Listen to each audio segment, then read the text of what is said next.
এবারের প্রতিজ্ঞাটা নিজের সাথে হোক। মনের সাথে যেটুকু বোঝাপড়া বাকি আছে মিটিয়ে নেব। মনের কথায় সবচেয়ে বেশি প্রাধান্য দেব। সবাইকে ভালো রাখার দায়িত্ব কেবল আমার একার নয়, কিন্তু নিজেকে ভালো রাখার দায়িত্ব এক এবং একমাত্র আমার।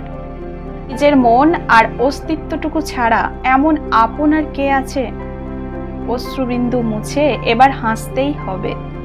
দুঃখবিলাসী হয়ে আর কতদিন? মুঠো মুঠো খুশি জমাতে হবে নিজের জন্য। আগামী বছরেও কিছু মানুষ আমাদের আঘাত করার কোনো উপায় বাদ রাখবে না জানি, তবু নিজেকে এতটা কঠিন করে তুলতে হবে, এতটাই কঠিন যেন সে আঘাত বুমেরাং হয়ে তাদের কাছে ফিরে যায়। কোনো রাগ, বিদ্বেষ, প্রতিহিংসা, অভিসম্পাত মনে পুষে রাখবো না। কারোর দিকে এতটুকু অবমান, অবজ্ঞা ছুঁড়ে দেব না, কিন্তু নিজের সাথে হওয়া অন্যায়ের এক ফোঁটাও সইব না। অনেক তো হলো, কারোর কোনো ক্ষতি না করে একটু স্বার্থপর হয়ে আমার আমিটাকে একটু বেশি প্রাধান্য দিলাম। বেসিক্যালি আমার আমি ছাড়া এমন কাছের আর কে বা আছে?